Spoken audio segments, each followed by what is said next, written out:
आशिकों का किया मौजा है माशिकों को पूछियो माशिकों का किया मौजा है आशिकों को पूछियो मैंने तुझको दिल दिया है तूने मुझको किया दिया तेरे लिए मेरे जन को फर्रा फर्रा कर दिया। সম্মানিত উপস্থিতি, আমার এই প্রোগ্রামের শুরু থেকে আমি যে শেরটা আপনাদের সামনে পরিবেশন করেছি, এই শেরটার মাধ্যমে যারা একজন আরেকজনকে ভালোবাসেন, যারা একজন আরেকজনকে ফিল করেন, অনুভব করেন, যারা একজন আরেকজনের সাথে রিলেশন করেন, তারা সঙ্গে সঙ্গেই বুঝে ফেলেছেন যে ভালোবাসা এমন একটা জিনিস, যদি কোনো আশিককে বলা হয় মাশুকের কদর কেমন, সে চিল্লায় জুড়ে অন্তরে অন্তস থেকে চিল্লায় বলে ফেলবে অনেক অনেক অনেক, সেটার কোনো শেষ নেই। কবি বলছেন আশিকোं का किया मौजा है माशिकों को पूछियो। যদি কোনো প্রেমিকার কত কদর হয়, তুমি যদি প্রেমিকার কাছে জানতে চাও তাহলে দুজনের কাছে সৈন্য, তাহলে তারা বলে দিবে একজনের আরেকজনের প্রতি কতটা ভালোবাসা। একজন প্রেমিক বলে আমি তোমার জন্য আমার জান পান সব কিছু উৎসর্গ করে দিব, আসলে নাম মাত্র মুখে মাত্র বলে, কিন্তু যখন আপনি বাস্তবে তাকে বলবেন আমি তোমাকে ভালোবাসি, আমি তোমার জন্য জীবন দিব, জান দিব, মাল দিব, সব কিছু দিয়ে দিব।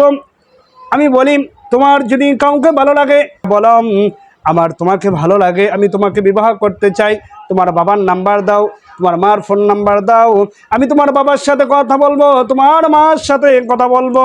তারা যদি রাজি থাকে আমি তোমার সাথে সম্পর্ক রাখতে চাই, হালাল সম্পর্ক, যেই সম্পর্ক তোমাকে আমাকে দুনিয়ার জমিনের মধ্যে সম্মান দেবে, পরকালে আল্লাহ রাব্বুল আলামিন সর্বশ্রেষ্ঠ জান্নাত আমাদেরকে মালিক বানিয়ে দিবে।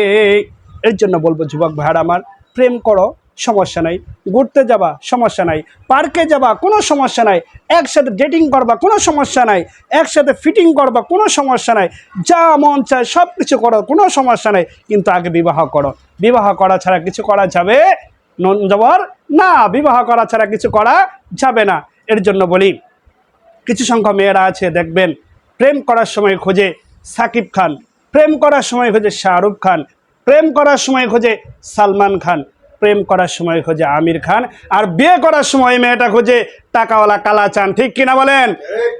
তাহলে দেখেন আজকে মেয়েদের পিছনে পড়ে তোমাদের লাইফকে নষ্ট করা যাবে না, তোমাদের ক্যারিয়ারকে নষ্ট করা যাবে না, তোমাদের সময়কে নষ্ট করা যাবে না।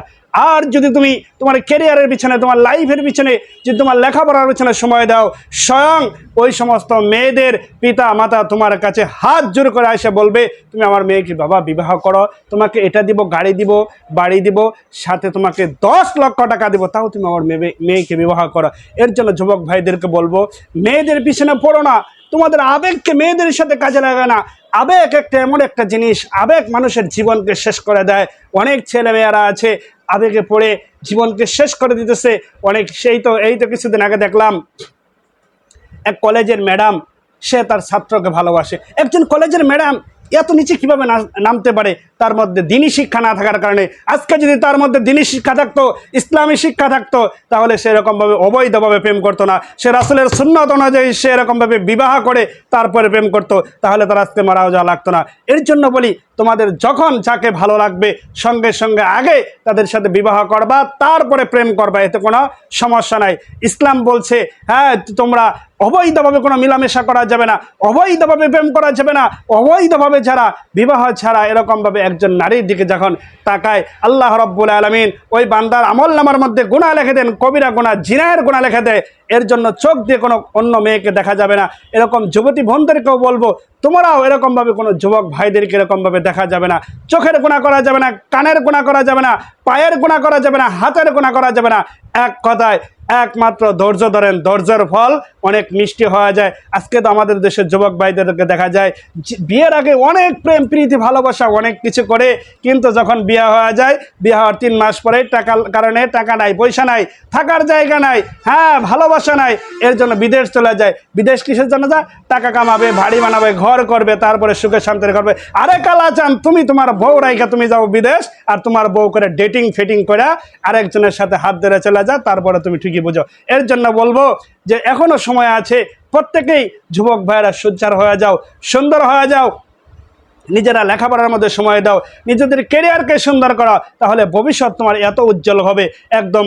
হ্যাঁ, সারা এরকম যেরকমভাবে সারা পৃথিবীর মধ্যে যেরকমভাবে সূর্য একটা, চন্দ্র একটা, তোমার ভবিষ্যৎকে যদি তুমি সুন্দর করতে পারো, তোমার ক্যারিয়ারকে যদি তুমি সুন্দর করতে পারো, তুমি হয়ে যাওয়া চন্দ্র সূর্যের মতো, তুমি একটা হয়ে যাবা। এর জন্য যা কিছু বললাম, আল্লাহ রাব্বুল আলামিন প্রত্যেকে এর মধ্যে আমল করার তৌফিক দান করুক, সকল আমিন।